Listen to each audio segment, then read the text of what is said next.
La drague directe, pure et dure, pas de censure. Bienvenue dans le Coach Drague Podcast. Cher auditeur, comment te rattraper avec une fille avec qui ça a mal commencé? Autrement dit, comment réparer une interaction qui a mal commencé? Dans cet épisode du Coach Drague Podcast, tu vas apprendre une technique pour carrément prendre le numéro d'une fille avec qui l'interaction initiale était insuffisante. Tu as déjà eu ça. Tu abordes une fille, ouais, c'est fade, c'est formel, il n'y a pas d'émotion. Elle réagit de manière assez automatique, elle réagit par politesse. Mais pour le reste, il n'y a rien. Il n'y a pas ou très peu de contact visuel. Elle ne sourit pas. Elle n'a pas d'expression sur le visage. L'interaction n'a pas d'émotion. Il n'y a pas d'émotion dans l'interaction, pardon. Ou bien, tu es nerveux, tendu, crispé, anxieux, parce que tu as peu d'expérience, ou bien parce que ça fait longtemps que tu n'as plus abordé.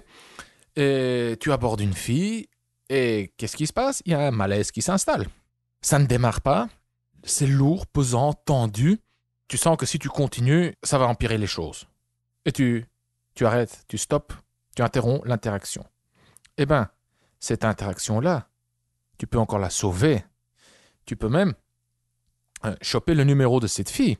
Pour résumer, comment réparer une interaction qui a foiré au début, je dirais même comment réparer une mauvaise première impression. C'est ce dont nous allons parler aujourd'hui. Quand je dis nous, cher auditeur, aujourd'hui, je ne parle pas que de toi et de moi. Aujourd'hui, nous sommes accompagnés d'une troisième personne. J'ai l'honneur et le privilège d'interviewer Roby. C'est qui Roby? Roby, c'est un pote. C'est un pote que je connais depuis 12 ou 13 ans environ. Et c'est un pro de la drague, pardon. C'est carrément un obsédé de la drague. Et si tu me suis, si tu suis le Coach Drague Podcast, alors tu as déjà entendu parler de lui. Tu l'as même entendu, lui, me donner des conseils, notamment dans l'épisode 45 du Coach Drague Podcast, intitulé « Conversation privée entre deux dragueurs ». Tu l'as également entendu dans l'épisode 48. Le titre de l'épisode 48 est « Il a eu une rupture du frein du prépuce ». Et dans l'épisode 52, intitulé « Dilemme, dormir chez une fille bourrée ou rentrer à la maison ». Tu trouveras les liens vers ces 3 épisodes en dessous de ce podcast sur le site du Coach Drague Podcast et dans la description sur SoundCloud et YouTube et aussi dans les notes dans l'appli que tu utilises pour écouter le podcast. Voilà, sans plus attendre, voici la conversation entre moi et Roby. Bon, Roby, écoute, hier on a eu une super chouette conversation. On voulait juste discuter pendant... moi, j'avais l'intention de parler avec toi pendant 30 minutes ou 45 minutes maximum, car j'avais plein de trucs à faire, mais comme d'habitude, ça a débordé. On a parlé pendant 2h30. On s'est posé plusieurs questions existentielles, on a formulé des réponses. Et aujourd'hui, j'aimerais qu'on reparle en fait de 3 trucs. Premièrement, de ta notion, ton concept de si tu ne peux pas jouer sur tes compétences, joue sur les émotions, car j'ai trouvé ça super intéressant et j'aimerais qu'on en reparle pour approfondir le sujet, car je ne pense ne pas avoir tout saisi entièrement. Deuxième truc, j'aimerais qu'on parle aussi de ton histoire, de ton parcours, de qui tu es, parce que comme tu es maintenant, ça semble trop facile pour toi. Et je pense même que tu es déjà si loin, que ça, si avancé, et que ça fait déjà si longtemps que tu es dans cette phase avancée, que tu es un mec avancé, un dragueur avancé, tu as même un peu oublié d'où tu venais. Que pour toi, c'est devenu naturel, c'est devenu une habitude. Et que tu as même, peut-être que je me trompe, et que c'est... Oui. Et que c'est parfois difficile aussi de comprendre les mecs qui ne sont pas aussi avancés que toi. Et troisièmement, j'aimerais qu'on parle aussi du script, de ce que c'est, le script, et pourquoi tu as créé le script. Ça te dit? Bah, écoute, Consti, avec grand plaisir. Donc, on commence par la question que tu veux, dans l'ordre, dans le désordre. Donc, vas-y. Ouais, ouais.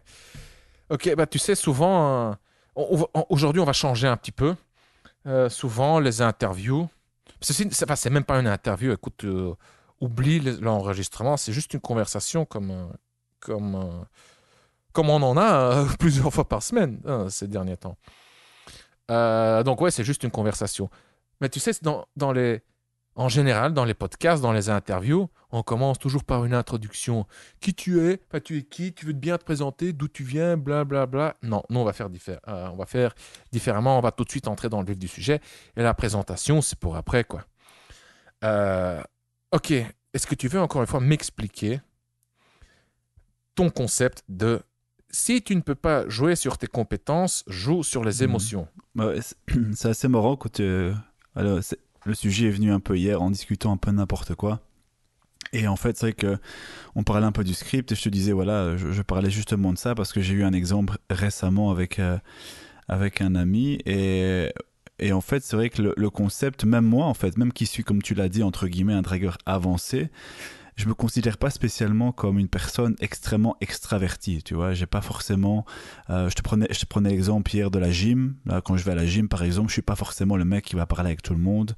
Je suis pas forcément le mec qui va, comme toi, demander les prénoms de tout le monde, de s'intéresser un peu à la petite personne de tout le monde, et ce un peu dans tous les environnements. Et donc, même si je suis avancé, dans le sens où j'ai beaucoup d'expérience aujourd'hui, j'ai quand même toujours ces petits réflexes de mec introverti, c'est-à-dire que je ne vais pas socialiser et parfois je suis un peu froid, etc. Et donc, même encore aujourd'hui, j'utilise ce concept de quand tu ne peux pas jouer sur tes compétences, joue sur tes émotions, car il m'arrive parfois dans une soirée de pas être super en forme, de pas avoir d'accroche directement avec la fille, et donc de jouer sur ce principe. Et qu'est-ce que c'est que ce principe? C'est un truc qui pourrait, je pense, plaire à pas mal de gens qui débutent, qui sont aussi introvertis, qui n'ont pas forcément les compétences qu'on a après 10 ans de pratique intensive. Et c'est de se dire, bon, imaginons, euh, j'aborde une fille et je sens assez rapidement, après quelques secondes, que la sauce ne prend pas. Bon, la sauce ne peut pas prendre pour plein de raisons, soit que tu es encore froid, soit qu'elle n'est pas intéressée, soit qu'elle vient d'arriver aussi, soit qu'elle est timide, etc., etc.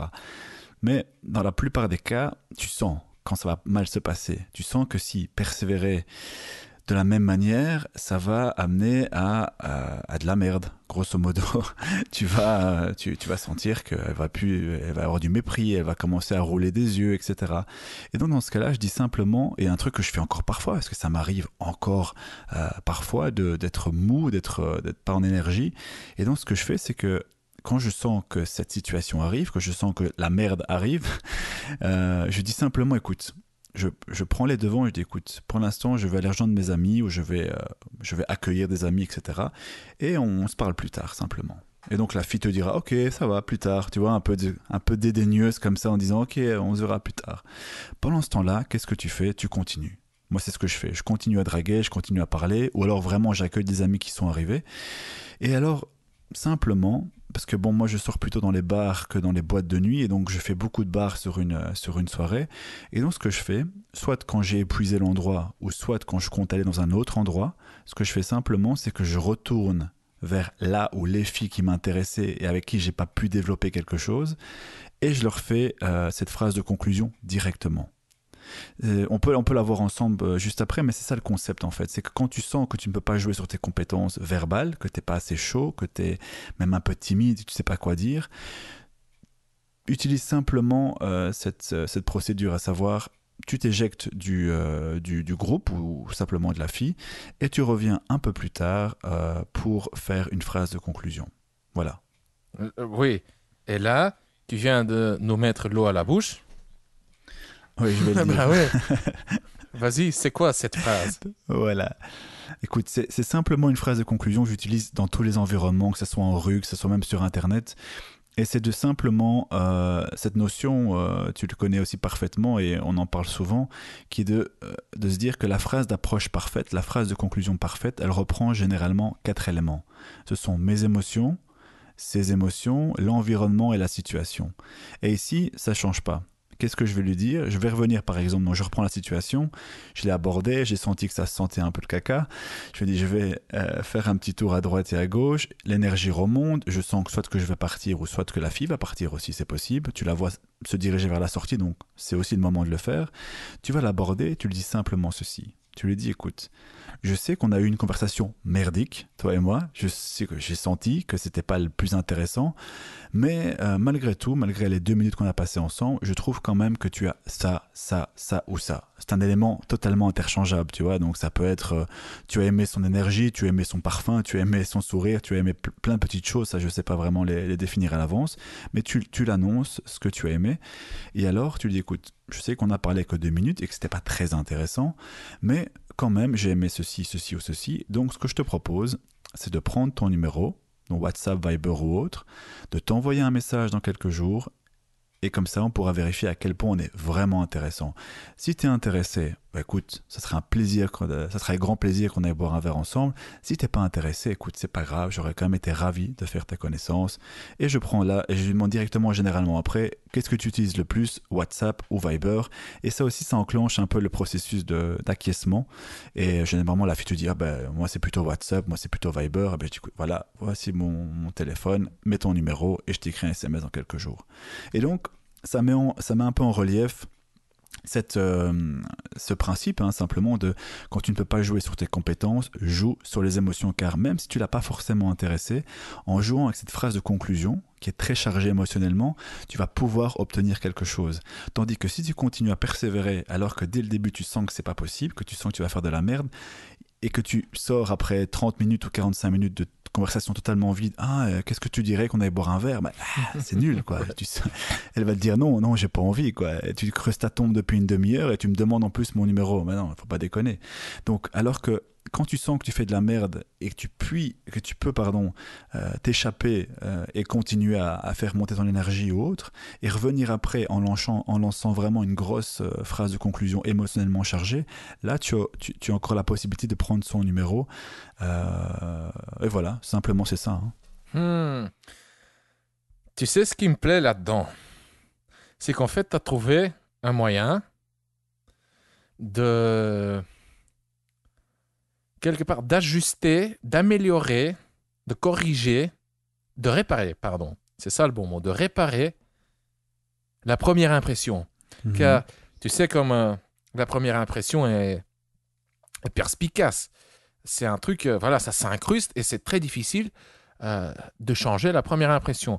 Mais avec la technique que tu décris maintenant, ça me semble, oui, plausible, faisable. Je l'ai même ressenti quand tu as... Donc, quand tu as... ouais, c'est clair que c'est une phrase que tu utilises souvent. C'est un truc scripté. Enfin, scripté, voilà, pour toi, c'est carrément une routine. Hein? Donc, quand tu as verbalisé cette phrase de conclusion, je me suis senti charmé. Je trouvais ça charmant. Je me suis dit, bah ouais, cool, d'accord, je te donne mon numéro. D'accord, on va boire un verre, parfait. Et là aussi, à la fin, on va pas entrer dans les détails, on va pas décortiquer la psychologie de la phrase d'approche, mais aussi l'élément de... Donc, tu poursuis tout de suite avec tu préfères quoi, Viber, WhatsApp? Ouais, comme tu l'as dit, ça déclenche le mécanisme ouais, c'est la technique du pied dans la porte, quoi. Tout à fait. Ouais. Et quelque part, tu neutralises tout ce que tu as dit auparavant. Tu réduis l'enjeu. Car quand tu dis, voilà, on irait boire un verre, machin, un jour, là, il y a ça qui me plaît chez toi, cette qualité, ces trucs, ce machin, bref. Ouais, ça peut sembler quand même assez... l'enjeu peut être encore trop grand. Genre, aller boire un verre avec ce mec, ouais, je sais pas. Mais quand tu dis tout de suite après, ouais, t'as Viber ou tu utilises quoi, WhatsApp, Viber, hop, tu détournes l'attention vers un truc beaucoup plus petit. Mhm. L'enjeu devient beaucoup moins, donc elle va plus facilement dire oui, quoi. Enfin, là, maintenant, je suis purement en train de me masturber intellectuellement. Je précise juste que, je précise que c'est intellectuellement. Enfin, euh, donc, enfin, voilà, c'est bien entendu, tout d'abord, un truc à tester par moi, par toi, cher auditeur. Ce n'est plus un truc à tester par toi, Roby, car voilà, c'est clair que tu l'as testé de nombreuses reprises. C'est un truc. T'as trouvé ça comment? Comme je t'ai dit, j'ai aussi encore parfois ces situations qui arrivent. Autant parfois, tu vas trouver directement une accroche et l'énergie est là, ou alors la fille a une bonne répartie, donc l'interaction va décoller plus rapidement, mais parfois il se peut, pour x, y raison, comme je l'ai dit, elle est timide, t'es pas en énergie, ou que sais-je encore, il se peut que ça décolle pas. Et parfois, quand ça décolle pas, il faut pas insister. Il faut revenir plus tard quand justement tu as un peu plus d'énergie. Et voilà. Mais en utilisant ça, tu peux même te permettre simplement d'être. Mais c'est surtout utile pour les débutants parce que tu peux revenir plusieurs fois dans la soirée, par exemple. Imaginons ton énergie augmente, tu reviens pour danser avec elle ou tu reviens pour parler d'autre chose. Mais imaginons que tu es vraiment débutant et timide. C'est même mieux d'utiliser simplement la phrase d'approche. Dire après 2 minutes, écoute, je rejoins des amis, ou j'ai des amis qui arrivent, donc je te laisse et je reviens plus tard. Et de revenir un peu plus tard pour prendre son numéro directement. Je trouve que c'est un très bon exercice dans un premier temps pour les mecs qui débutent. Comme ça te permet vraiment de ne pas devoir dire grand chose et de ne pas avoir grand chose à dire. Maintenant, après, tu peux comment dire, multiplier et combiner différents types d'approches en soirée. Parfois, ça m'arrive de faire ce type d'approche avec une fille, mais l'approche suivante, puisque c'est beaucoup plus spontané, ça se peut que je danse et je l'embrasse après 1 minute. Alors que l'autre, j'ai dû utiliser cette fameuse notion de quand tu ne sais pas jouer sur tes compétences, joue sur tes émotions. Donc ça peut être, ce n'est pas forcément une tactique à faire tout le temps, c'est plutôt à voir comme alternative avec certaines filles avec qui ça décolle pas, simplement. Et comment ça m'est venu à l'idée, c'est parce que encore aujourd'hui, ça m'arrive, donc simplement. Ouais. Maintenant, oui, ma question, c'est en fait, tu t'es inspiré de quel blog, quel expert, quel gourou, ou est-ce que c'est un truc qui t'est venu, que t'as découvert ou inventé toi-même? Ah non, c'est naturel. C'est aussi ce que je fais quand, en général, cette honnêteté absolue, j'en le fais aussi Ouais, quand. petit mesquin, honnêteté absolue, n'exagère pas, hein. En tout cas, au moment précis où je le dis, je le pense vraiment. C'est ce qui compte, Ouais, je pense. ok. Tu vois. Mais Ouais. je le fais aussi, par exemple, dans les conclusions. Quand je sens qu'une fille résiste, par exemple, à l'idée d'aller chez elle ou chez moi pour plus, et que je sens vraiment qu'il y a trop d'implicite, trop de non-dit, je vais utiliser Hmm. aussi cette fameuse honnêteté en disant ici, par exemple, j'ai dit que c'était vraiment une conversation chiante et je l'ai remarqué, mais avec une fille qui résiste à l'idée d'aller chez moi ou chez elle, je vais lui dire, écoute, c'est clair que ce qui te bloque maintenant, c'est que tu penses que si qu'on va chez toi maintenant, on va être obligé quelque part d'avoir du sexe ensemble. Mais je te le dis honnêtement, si on va chez toi, bien sûr que je vais essayer. Bien sûr que je vais essayer, c'est évident. Mais par contre, si tu veux vraiment pas, eh bien écoute, on passera une bonne soirée et éventuellement je prendrai un taxi 1 heure après. Et parfois, verbaliser les craintes, verbaliser Mhm. ce qui s'est vraiment passé, ça permet de désamorcer. Et ici aussi, revenons à l'exemple du précédent, quand tu lui dis je sais que c'était vraiment merdique comme conversation, je sais qu'on s'est pas vraiment éclaté, mais quelque part entre les lignes tu lui dis que t'es quand même plus intéressant que ça, d'ailleurs elle le sent quand même avec cette phrase, tu peux rattraper le coup et Hmm. tu désamorces entre guillemets les erreurs que tu as faites juste avant. Ok. Quand tu dis, si tu ne peux pas jouer sur tes compétences, joue sur les émotions. Mhm. Euh, joue sur les émotions. Concrètement, ça veut dire quoi? Joue sur les. Est-ce que ça veut dire verbalise ce que tu as senti, ce qu'elle a pu ressentir, ou est-ce que ça veut dire, ouais, est-ce que ça veut dire écoute tes émotions et laisse guider ton comportement et ton game par la suite par tes émotions.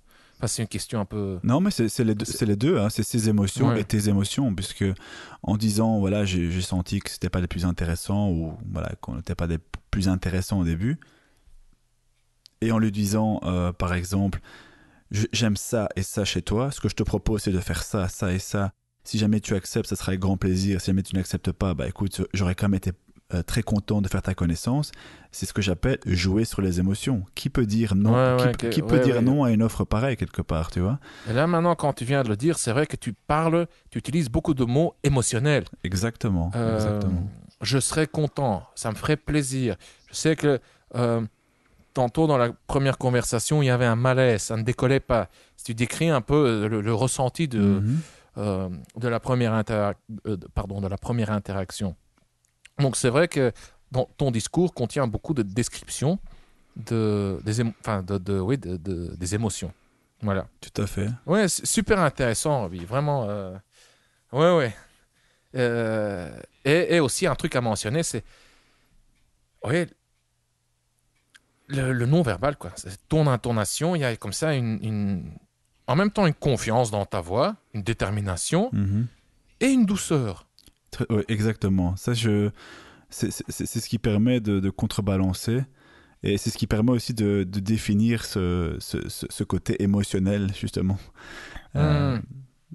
qu'elles sentent une certaine compassion, une certaine ouais, confiance, mais aussi une certaine sincérité qui, qui va la désamorcer. Si tu lui fais d'un côté un peu trop confiant, ouais, écoute, donne-moi ton numéro, on ira boire un verre, alors que tu as déjà été mauvais avant, ben, tu vois, tu vas encore plus augmenter les objections, quoi. Ouais, ouais, ouais. Ouais, parfait. Ok, Roby, maintenant on va passer à la deuxième question. Ça te dit Allons-y. cher auditeur, tu peux déjà, si tu ne connais pas Roby, tu peux déjà sentir que le mec, il sait de quoi il parle. Il a de l'expérience. Et Roby, tu sais, comme j'ai tendance à te présenter, hein, à te mettre en valeur, bon, tu vas m'en excuser. Oui, tu vas m'excuser, j'espère. Enfin, oui, c'est trop tard, c'est déjà fait. Mais hier, dans le podcast d'hier, j'ai parlé de toi, je t'ai présenté. Et ouais, enfin, écoute, ouais. Là, maintenant, je commence à peser mes mots. Tu vois, quand t'es pas là, j'ai plus facile à dire ce genre de trucs. Mais ouais, pour moi, enfin, t'es un des meilleurs dragueurs. T'es peut-être le meilleur. Si t'es pas le meilleur, t'es dans le top 2, top 3. Mais à mon sens, t'es un des meilleurs. Peut-être le meilleur, quoi. Voilà. Mais à ce point-là, voilà, que t'as un problème, quoi. T'as un problème. T'es addict. T'es un accro. T'es un accro de la drague, un obsédé. Enfin, comment je l'ai formulé ça hier? Bah oui, c'est aussi suite à notre conversation. Tu as eu tellement de succès, et tu as encore tellement de succès quand tu le veux. Je veux dire, c'est pas chez toi, c'est pas que les femmes se jettent à tes pieds. Hein. T'es pas une célébrité, t'es pas un mec hyper beau, riche, populaire. Je veux dire, t'as une tête moyenne. Peut-être que physiquement, ton point fort, c'est juste ta taille. Tu fais 1,85 m ou quoi, je sais pas. Ouais, 1,85 m, ouais. Ouais, mais pour le reste, c'est juste normal, quoi. Oui, t'as un petit style, tu sais bien t'habiller, mais c'est un truc travaillé. Donc, quand tu bosses, c'est-à-dire quand tu fais des efforts pour avoir du succès auprès des femmes, du succès, tu en as à ce point-là que tu en deviens malheureux. Ouais, hier, en tout cas, c'est ce dont on a parlé. Hein. Pourquoi est-ce que je me sens si vide? Tu avais tellement de conquêtes en si peu de temps. Et le résultat, c'est que voilà, tu te sentais vide et on a parlé de ça, mais bon, c'est pas le sujet de ce podcast. Donc voilà, je suis parti dans tous les sens. Désolé, Roby, je voulais juste voilà, te poser la question suivante.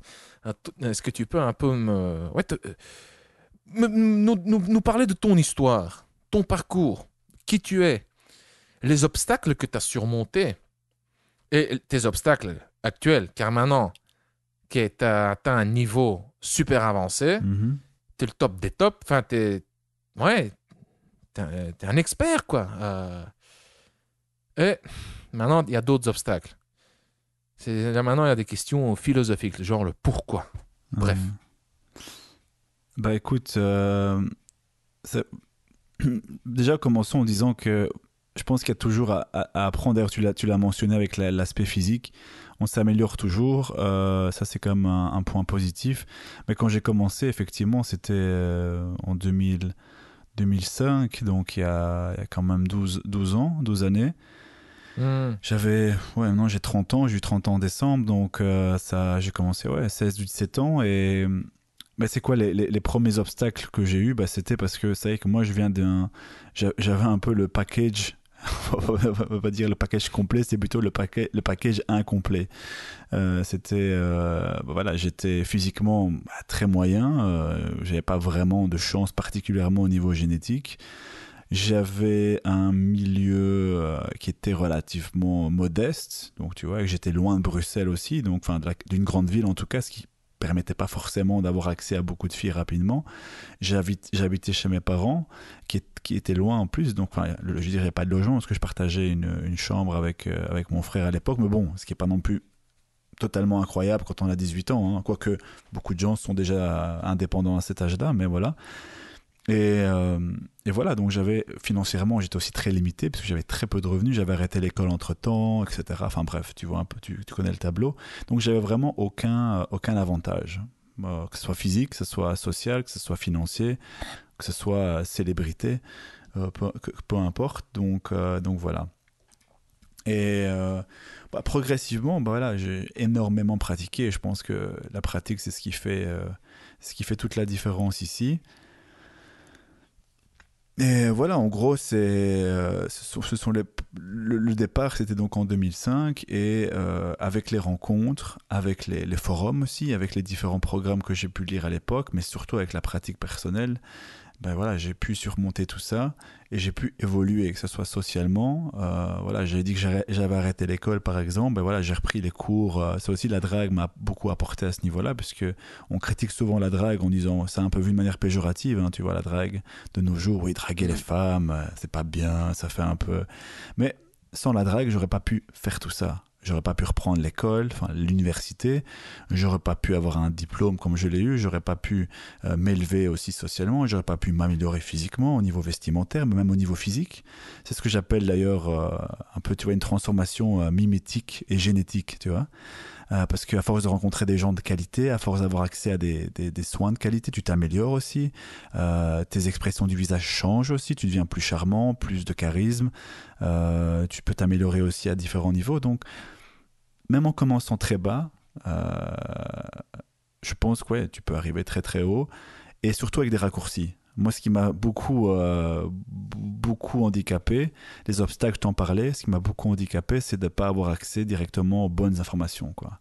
C'est d'avoir attendu. Je pense que vraiment pour avoir attendu d'avoir des résultats très concrets et régulièrement, j'ai dû attendre quand même il y a 5 ou 6 ans, tu vois. Ah ouais. Ouais. Avant, j'avais des résultats, bien sûr, j'avais des résultats. Mais quand je vois les résultats que j'ai aujourd'hui, et quand je vois pourquoi et comment j'ai ces résultats, parce que voilà, maintenant il y a tout un processus derrière, bah, je me dis que si j'avais eu accès à tout ça, bah, j'aurais gagné 5-6 années et j'aurais peut-être eu beaucoup plus de résultats dès le début, quoi. Donc voilà. Mais est-ce que ces informations existaient déjà?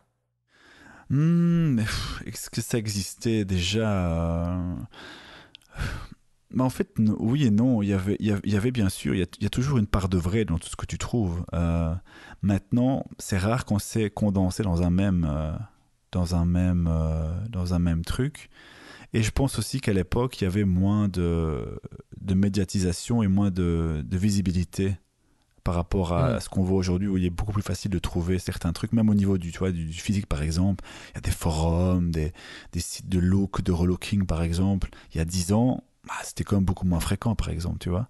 Donc Ouais. aujourd'hui, c'est plus parce que voilà, c'est fortement développé et donc c'est quand même plus facile d'accès. Mais il y a 10 ans, c'était quand même les débuts. Donc pas évident. Oui, je précise aussi que tu es un des pionniers, ou tu es même le pionnier de la communauté de séduction francophone en Belgique. C'est toi qui as fondé le tout premier forum, le PMP, le projet Manneke Peace. Ouais, quel super nom, hein. Mais c'est sympa. Moi, ça me rappelle de bons souvenirs. Ouais, quand j'y repense, c'est avec nostalgie. On a rencontré plein de mecs sympas et encore plus de mecs super bizarres.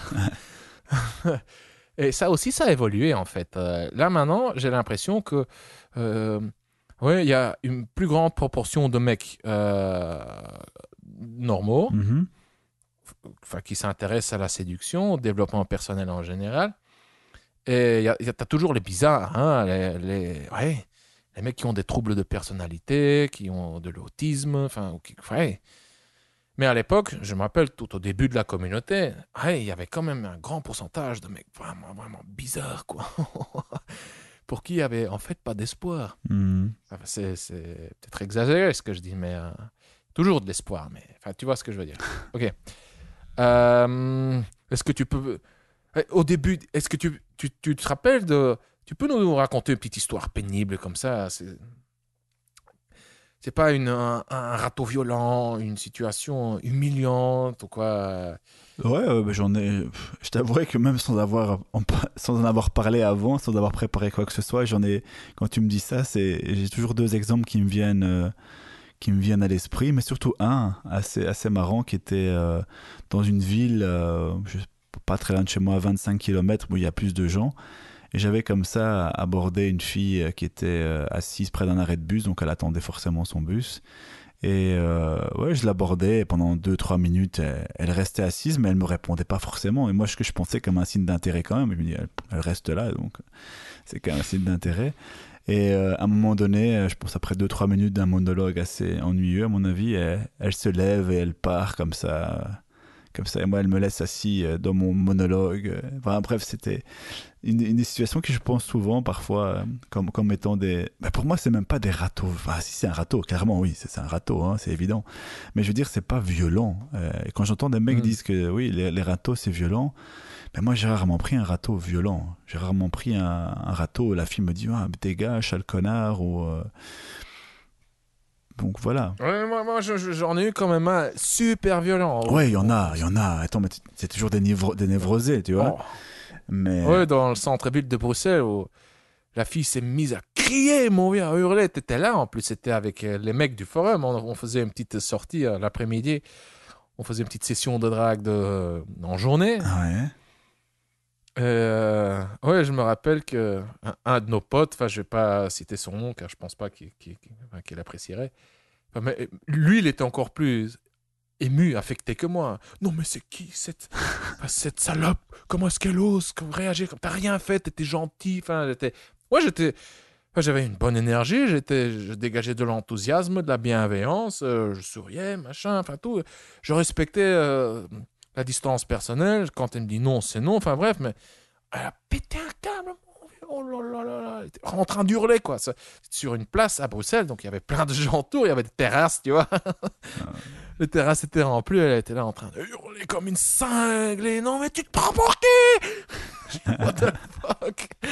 J'ai dit, ah! Mais en tout cas, c'était un excellent exercice de gestion émotionnelle, tu vois.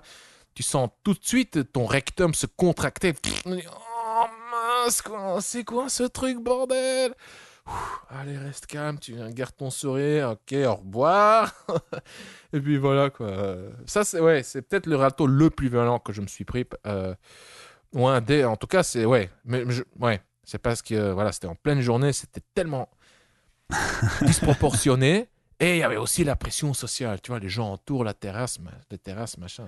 Ouais, bah, Ouais, voilà. y en a, ça arrive hein, maintenant, sur 10-12 ans de pratique, tu peux les compter quand même sur les doigts d'une main. Donc, Ouais, tout à fait. Donc, pour résumer, ton parcours, ouais, d'abord, ouais, tu habitais chez tes parents, mhm. dans un petit village. Tu avais arrêté l'école secondaire. Enfin, chez nous, on appelle ça comme ça, l'école secondaire en Belgique. En France, c'est quoi? C'est le. Collège. C'est ça? Ouais, Ouais. ouais. Ah, ok. T'étais ouais, nul comme tout débutant, quoi. Et t'as commencé. Je me rappelle que t'as commencé à pratiquer la drague de rue tout seul aussi assez tôt. T'avais quoi? Ouais, 17, Ouais, 18 ans. c'est T'étais ça. déjà en C'est train. ça, c'est ça. Ouais. Et donc, tu prenais le train pour aller à Bruxelles. Mhm. D'accord. Ça, t'as fait pendant ouais, quelques années. À un moment, t'as décidé de. Enfin, on a collaboré ensemble au début. Hein, donc, on a créé Coach Drag. Mhm. Les, les gens qui me suivent, qui nous suivent, qui suivent Coach Drag dès le début, ils te connaissent. Avec les premiers petits e-books, tu te rappelles, les aventures du dragueur fauché. Je les ai encore, hein. Mon vieux, c'est déjà des trucs vintage, quoi, tu vois, dans lesquels on analysait tes interactions avec des petits cadres à côté, des petits commentaires, tu vois. Puis, à un moment, je me rappelle, mon vieux, j'étais ouais, fâché, déçu, frustré. Vraiment, t'es venu m'annoncer que, voilà, je reprends mes études, je prends mes distances. Ok. Et donc, tu as fait des études de droit. Mhm. Voilà. Là, qu'est-ce qui a changé? Je veux dire, pour toi, qu'est-ce qui a changé pendant cette période-là? Quand tu étais étudiant, c'est pas la même chose que, voilà, tu as moins de temps libre, tu as des engagements, tu dois étudier, faire des travaux, écrire, je ne sais quoi. Bah, Tu entres dans un milieu universitaire, tu n'es plus influencé que par ouais, ton groupe de. Enfin, en anglais, on appelle ça peer group, tes peers. Enfin, je sais pas comment on dit en français. tes pères, ouais, enfin, ton cercle social, Ouais, ce qu'avant, c'était ouais, les mecs, des autres dragueurs, quoi. Mais une fois que tu es à la fac, c'est. À l'université, bah, c'est une toute autre mentalité, quoi. ouais, c'est un monde différent, surtout que chaque pays, quand même, a ses propres universités, forcément, oui, mais je veux dire sa propre culture, qui vient forcément enfin, je veux dire, du peuple, etc. Je veux dire, en Belgique, dans l'université où j'ai été, c'était quand même tu vois, une région une des plus riches de Belgique, et une des plus riches d'Europe d'ailleurs. Et forcément, c'est des gens d'un certain milieu qui vont là, et c'est certaines cultures, et ce qui n'est pas forcément toujours le plus agréable quand toi tu viens pas de ce milieu en plus. Hmm. Donc, mais malgré ça, encore une fois, comme quoi la drague, c'est clairement pour moi la meilleure école de vie. C'est que malgré ces différences de base, il y a pas vraiment, on ressentait pas la différence non plus parce que tu tellement bien évolué quand tu commences à t'intéresser à plein de choses que les différences s'atténuent entre les personnes, et même si bien sûr ils peuvent reconnaître que tu n'es pas un des leurs entre guillemets, ça pose pas énormément de problèmes, surtout quand tu commences à réussir, quand tu commences à démontrer aussi certaines caractéristiques. Donc c'était pas trop un problème. Ce que j'ai par contre beaucoup aimé d'un point de vue positif, c'était que c'était voilà un environnement intéressant avec beaucoup de belles filles, avec surtout beaucoup de comment dire de distractions. Et là, et surtout pour une fois dans ma vie, j'étais dans une ville où il y avait une abondance, tu vois. Hmm. Et donc là, c'était forcément intéressant pour la pratique, etc. Donc c'était vraiment un très bon épisode qui m'a construit aussi en tant que dragueur, clairement, oui. Ouais, ouais. Car me rappelle à l'époque, il y avait en fait deux forces opposées. Mhm. Euh, donc, pour récapituler, quand la drague a facilité quelque part ton adaptation à l'environnement. Exact. La drague, quand tu pratiques la drague, forcément, enfin, si tu persévères, enfin, si tu veux vraiment, ouais, si tu es motivé, si tu souhaites devenir bon dragueur, forcément, tu vas développer tes compétences sociales. Tu vas développer tu vas raffiner ton intuition sociale. Tu vas cultiver ton intelligence émotionnelle.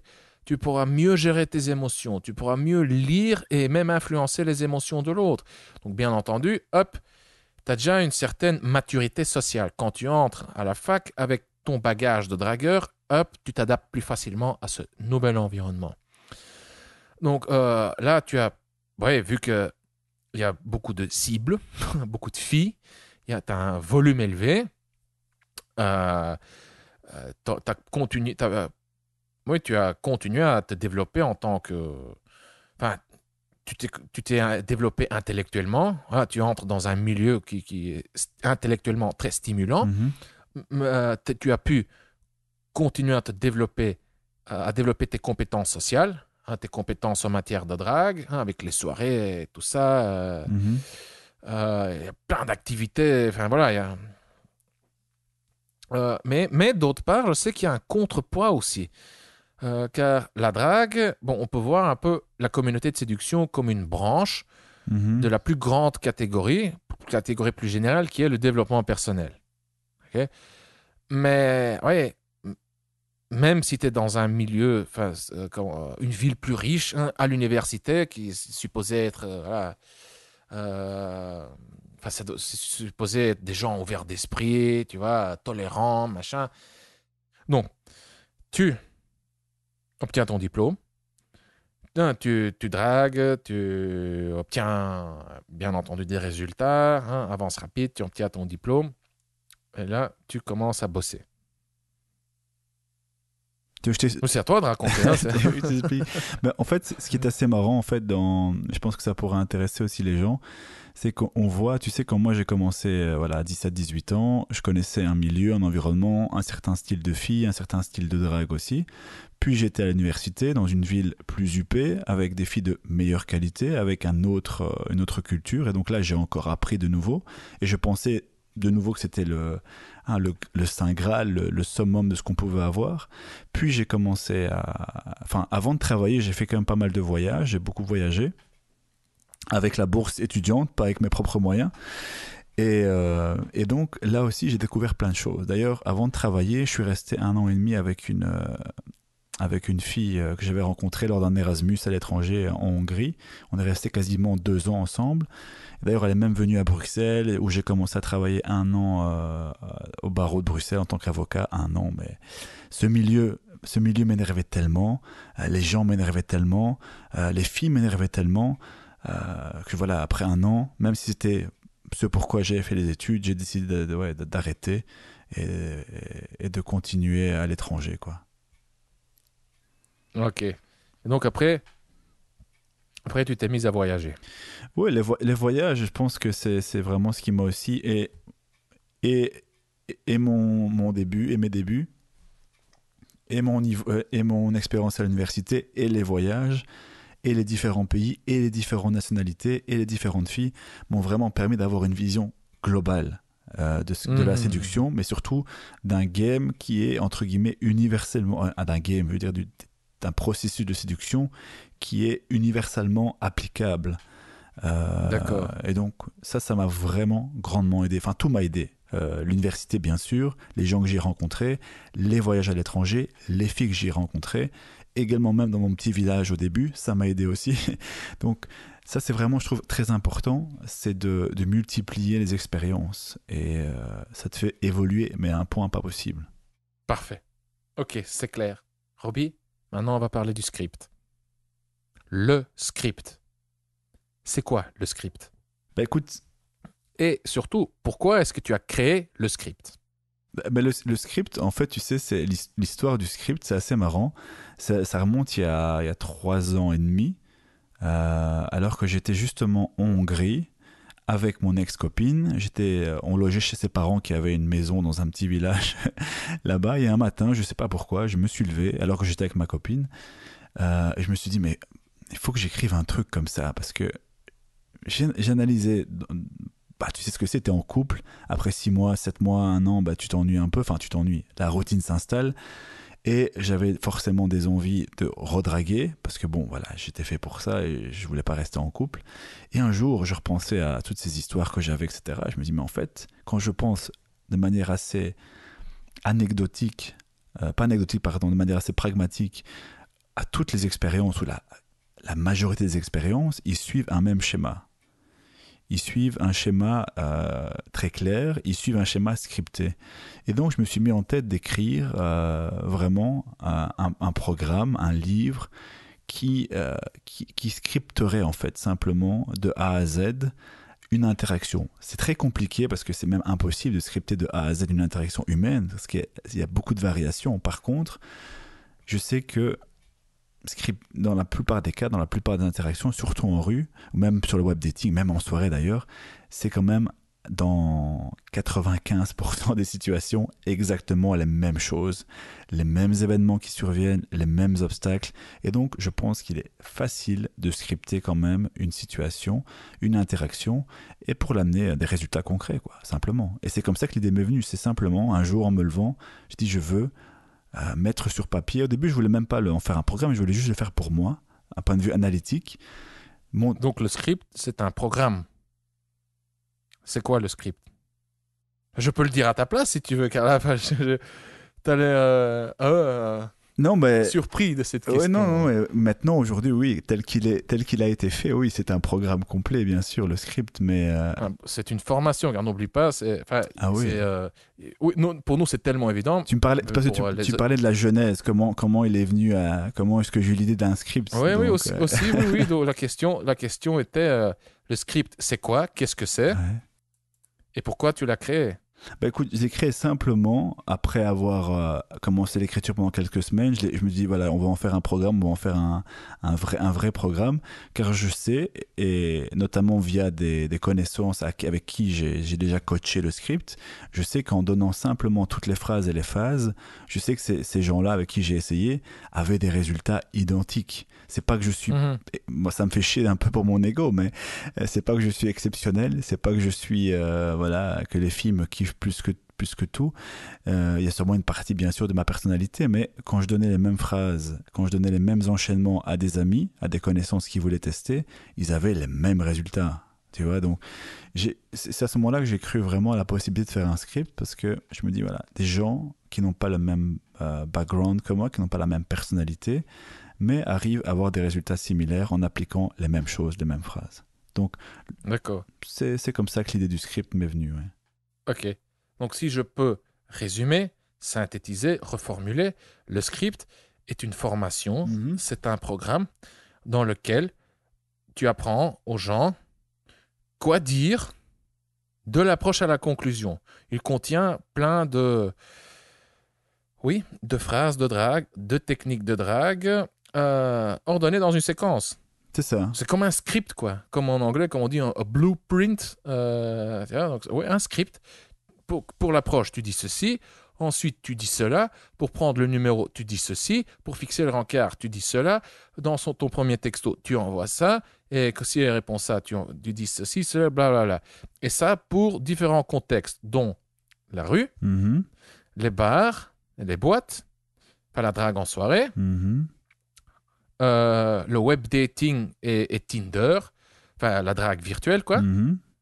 Le text game, tout ce qui est ouais, texto, WhatsApp, Viber, tout, Messenger, enfin tout ce qui est, ouais, j'envoie des petits messages via ton téléphone, quoi. Avant, c'était simple, tu pouvais dire SMS, texto, il y avait un truc. Mais maintenant, ça se confond, tu WhatsApp, vois. Viber, Instagram, Facebook, tu sais jamais quoi choisir. Ouais. Ouais, ouais, ouais. Telegram, enfin, il y en a tellement. Ouais. Il y a aussi, qu'est-ce qu'il y avait encore? Oh, il y avait le module, Sur les le rendez-vous. rencard, Ouais. le rencard, voilà. Et puis, il y avait un module sur ouais, enfin, la synthèse générale. En anglais, on C'est dit ça. putting it all together. C'est Enfin, ça. tu vois, tu rassembles toutes les pièces du puzzle. Et il y a aussi deux bonus, mais bon, on ne va pas entrer dans les détails. Donc voilà. Et, ouais, donc le script. Hein. Quoi dire? Comment le dire? De l'approche à la conclusion. Ouais. C'est ça. Ouais, Ouais. et d'ailleurs c'est marrant parce que quand j'ai commencé à l'écrire, bah forcément j'avais une idée de base qui était scriptée, et puis j'ai commencé avec la drague en rue, l'approche, et puis au fur et à mesure de l'écriture je me suis rendu compte de plein de choses. Je me dis oui mais Robbie si tu scriptes, il faut tout scripter. Et donc ça veut dire quoi? Ça veut dire qu'il y avait il y a des obstacles aussi qui arrivent. Quand tu abordes en rue, tu commences la phrase d'approche, bah, tout n'est pas toujours rose. Elle a un petit copain, elle n'est pas intéressée, elle t'envoie des objections, donc ça aussi il faut scripter. Que dire dans telle Mm. situation? Que dire quand elle objecte ceci, que dire quand elle fait ceci, quid maintenant si parce que scripter c'est bien beau, si tu lui dis voilà la fille doit faire ça, la fille doit faire ça, tu le fais à la conclusion, mais si elle te dit qu'elle est pressée, qu'elle est vraiment pressée, qu'est-ce que tu fais? Ça rentre pas dans le script, donc ça aussi il faut scripter. Et donc Mm. au fur et à mesure, et dans tous les environnements, dans la barre, dans les bars, sur internet, etc., même en rendez-vous, même dans les text games, il faut tout prévoir, il faut tout scripter. Et c'était ça qui était le plus gros challenge, parce qu'au début c'était une idée simple, ouais, bah Robbie, tu fais la même chose tout le temps, donc écris-le, ouais, mais quand tu commences à écrire, tu te rends compte qu'il faut scripter la totalité, et c'est ça qui était, qui était le plus excitant, et maintenant que c'est terminé, c'est magnifique à voir, quoi, parce que tu dis que oui, tu as pu décrypter, même s'il y a des variations qui seront toujours impossibles à scripter, c'est quand même une interaction humaine, tu arrives quand même à scripter une interaction humaine de A à Z.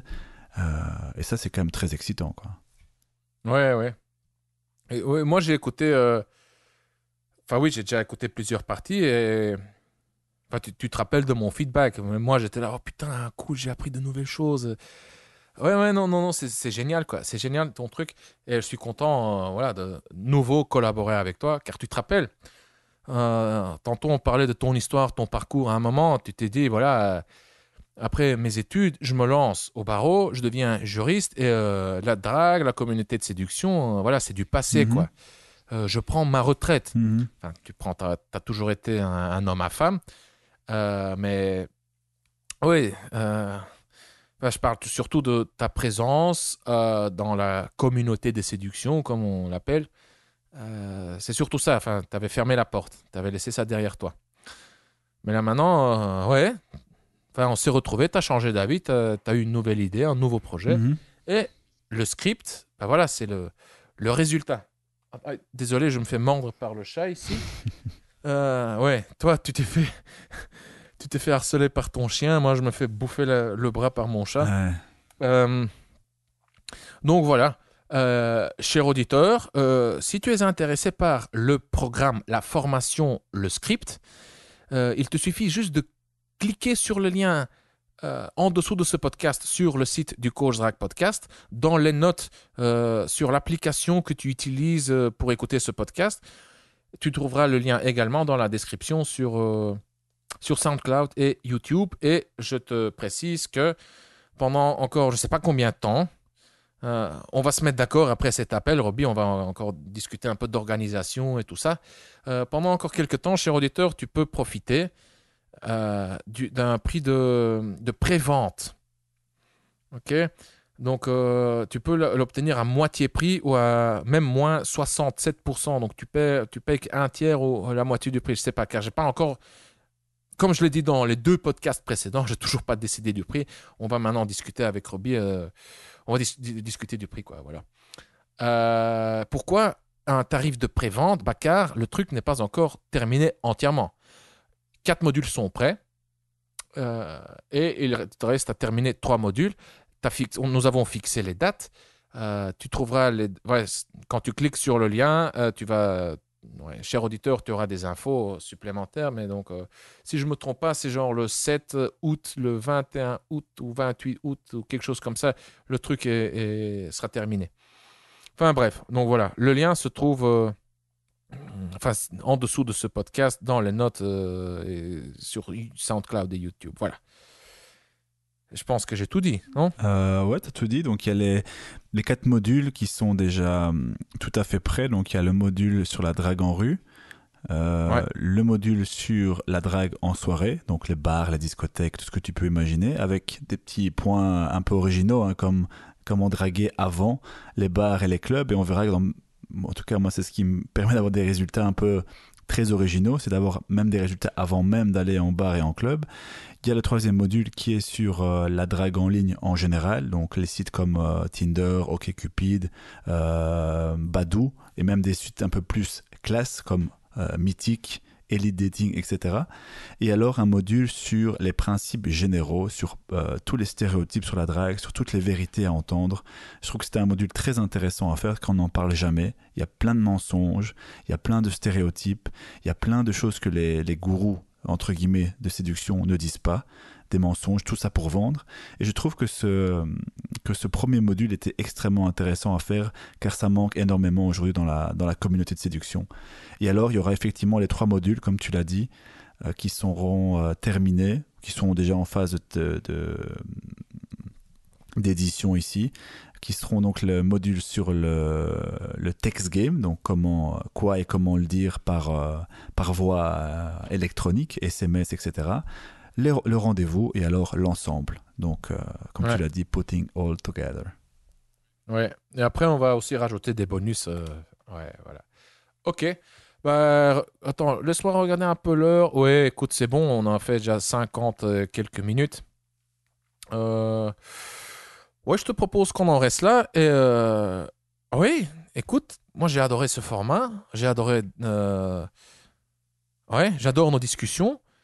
Et comme je te l'ai dit hier, hein, hier, enfin, c'était dommage qu'on n'avait pas juste allumé nos micros hier, quoi.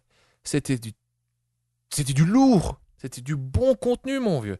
C'était profond, c'était philosophique, c'était...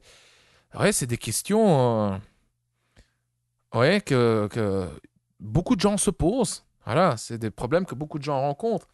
Des problèmes vraiment existentiels. Mais enfin bref, donc tout ça pour dire que